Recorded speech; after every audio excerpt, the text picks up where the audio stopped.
From having his girlfriend cheat on him with his own best friend, to turning this real-life situation into lyrics which provided him with one of the best, if not the best song in his catalog. This is Sad Part, and I present to you the lore and lyrical breakdown of Summrs' realest and best song of all time, Me vs. the World / Bros Fall Out. Like Reno, you ain't shit. Reno, you change when you quit. Yeah. Reno, you faked in a bitch. Like Reno, you act like a bitch. See, flexing on the back road. Yeah. Run around with a fofo. Pouring that lane slow. They don't fuck up the tempo. Summrs, as an artist from the tough streets of Louisiana, now currently residing in Houston due to his fame and fortune. Summrs out of his class is the only one that can provide substance in his songs and storytelling. The song is produced by Benji Cold, a producer responsible for creating some of Summrs and his gang's biggest hits. This song would come out during the early days of the infamous rap group / collective, the Slay World Soldiers, or more commonly known as Slay World. Now let's break down the lyrics of this beautiful song. The intro kicks off with the famous "Benji Cold, why you icy" tag. Summrs starts the song off by sadly singing, "They like Reno, you ain't nothing. Reno, you changed on your click. Yeah, Reno, you faker than a girl." Reno, a nickname he gave himself after fabricating a fake pill overdose as a part of a social media stunt in order to push further his musical career. He would return to social media and announce his new name / persona, Reno, a name he came up with, no clue how. He might have just thought it sounded cool. According to the dictionary though, the word Reno is a word used in politics, which stands for Republican in name only, which is defined as a member of the Republican Party who is disloyal to the party or insufficiently conservative, which sort of makes sense in Summrs' case. He feels as if his brothers and or friends feel like Summrs, aka Reno, turn his back on them, the same way the definition of the word Reno is that a Republican would turn their back on their party. Alright, I'll stop yapping. Lil bro speaking Japanese. Lil Reno, you act like a beep. Lil Reno, you ain't even rich. Lil Reno, you don't got a whip.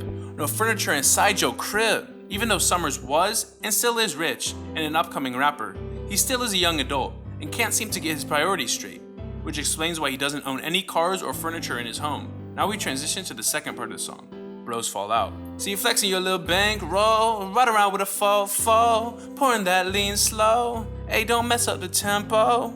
Extremely popular swag lyrics that Summrs would reuse in the sequel to this song, BFO 2. Knock his dregs out, give that boy chemo. A bar about shooting his ops in the head are so bad that it would make them look bald, the same way a person going through chemotherapy would look. Living my life off of repost. Summrs is doing so well in his career at this point that he pays off his monthly rent by selling SoundCloud reposts. Summrs has been living on his own since the age 18, thanks to the success of his music. Lil Reno, I feel like the Pope. Don't try to play me like a hoe. I'm the one that put you on, lil bro. Yeah, facts. This is the first mention of Deuce in this song. Summrs claims he put Deuce on, basically meaning he gave Deuce all of his money and fame. Hey, what's up guys? Dillcheese has a super rare throat condition, so he's not able to record like he wants to, so this is Rashad Bashir and I'm gonna record the rest of this video to help him out. Here's one of the most important and iconic Summrs bars of the song. But bros fall out though, and we know that I love you though, even if we ain't bros. Me and Lil Deuce was fucking on hoes. Oh yeah, but bros fall out though. You know that I still love you though. Summrs explains that he knows even blood brothers or best friends can fall out in any sort of dispute. He says that although his best friend at this time, Deuce, slept with his girlfriend Belle, he still has unconditional love for him, even though they don't see eye to eye. Belle, or Bella, is someone who is very important in Summrs' early career. She was Summrs' girlfriend that Summrs named 2 mixtapes after. Summrs is often known for being way too emotional, and I think he handled the situation pretty well and turned it into a positive for himself. He made the situation into a song, a very good one. Some diehards even called this Summrs' best song of all time. And personally, I didn't write this, so Dillcheese said this. I agree. From the extreme honesty and realism to the amazing sad yet banger instrumental provided by Benji Cold,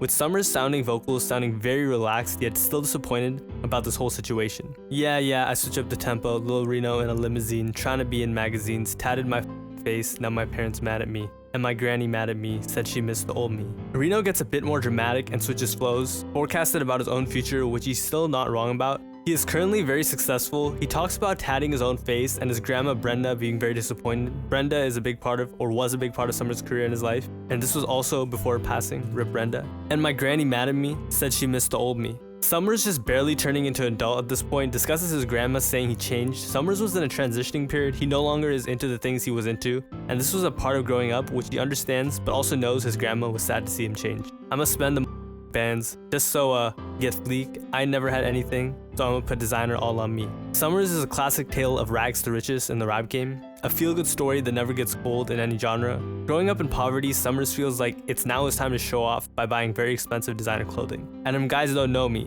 so why you speak on me, little boy? Yeah, for real. He explains that now that he's more popular, people tend to give their opinions about his music or life choices. He doesn't care though, because the people online talking about him don't actually know him in person. Feel like the world against me, too much on me, they trying to kill Lil D. Summrs feels like his success has separated himself to his regular life, to his friends and family. He feels as if they look at him different now. He feels the pressure that fame and fortune have brought on him, and explains that people are after him, trying to take his life because of jealousy. This is a very common theme within the rap genre. Artists blow up and become rich and stay in their very dangerous city, which causes envy from friends, family, or rivals, which then leads to very tragic situations. And them demons trying to take my soul, trying to take Lil Reno. But you know that I can't go out like a hoe. Very deep message by Reno. He discusses how drugs and addiction are trying to take over his life, but he knows that this is something he wants to get past and doesn't want to go out by overdosing, but would rather go out with pride and respect. Summrs, like I said, always keeps a message in most of his songs he records. Super real, super emotional.